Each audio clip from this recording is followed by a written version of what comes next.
સાથે હું છું ધ્વની।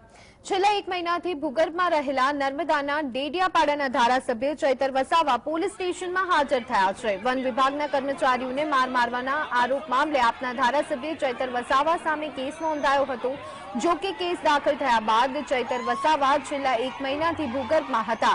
હાઈકોર્ટે પણ ચૈતર વસાવાના આગોતરા જામીન માટે અરજી ફગાવી દીધી હતી। ગત 29 ઓક્ટોબરે વન વિભાગના કેટલાક કર્મચારીઓ વન વિભાગની જમીનમાં ખેડૂતો દ્વારા દબાણ કરાયેલી ખેતીને દૂર કરવાની કામગીરી કરવામાં આવી હતી। તે સમયે આ અંગે વાત કરવા માટે ડેડિયાપાડાના ધારાસભ્ય ચૈતર વસાવાએ વન વિભાગના કર્મચારીઓને તેમના ઘરે બોલાવ્યા હતા, જ્યાં બોલાચાલી થઈ હતી અને મારપીટ થયાનો આક્ષેપ લાગ્યો છે। એટલું જ નહીં, ખેડૂતોને પૈસા નહીં આપવામાં આવે તો મારી નાખવાની ધમકી આપ્યાનો પણ આક્ષેપ છે।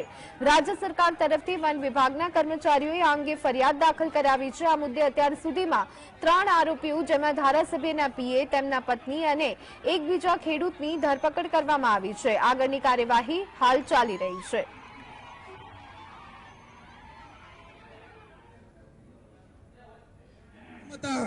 એટલે આ લોકોએ નકલી કચેરીઓ બહાર પાડી।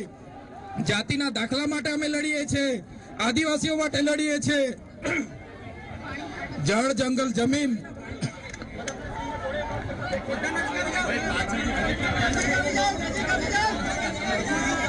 આદિવાસીઓને અનુસૂચિ 5માં બંધારણમાં 53 એક્ટમાં જળ, જંગલ, જમીન એ પરનો અધિકાર આપ્યો છે।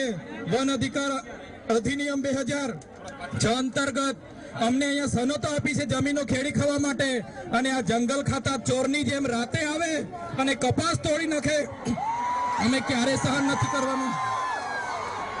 અને ચૈતરભાઈએ ઘરે બોલાવીને માર માર્યો એવો ખોટો કેસ કરે મારા પર, મારા પત્નીને જેલમાં લઈ જાય। પણ એ લોકોને પણ કહેવા માંગીએ છીએ, અને એ લોકોને પણ કહેવા માંગીએ છીએ, આદિવાસી અમે શાંત છે, શાંતિથી અમને જીવા દો, રહેવા દો।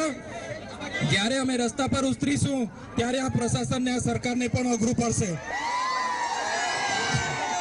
પોલીસ વિભાગને બી નમ્ર વિનંતી કરું છું, અમે તમને સરેન્ડર કરવા માટે સામેથી આવ્યા છે, એટલે કોઈ પણ કાર્યકરોએ પોલીસ સાથે જીબાજોડીમાં નથી ઉતરવાનું કે પોલીસ સાથે ઘર્ષણમાં નથી ઉતરવાનું। આપણે સામેથી સરેન્ડર થવા માટે આવ્યા છીએ અને સરેન્ડર થઈશું। અને બધાને કહેવા માંગુ છું, હું ચૈતર વસાવા અને મારો પરિવાર આખા આદિવાસી સમાજ માટે, આખા ગુજરાતના નવયુવાનો માટે, શિક્ષિતો માટે, શોષિતો માટે, પીડિતો માટે, તમામ લોકોને ન્યાય અપાવવા માટે છેલ્લા શ્વાસ સુધી લડી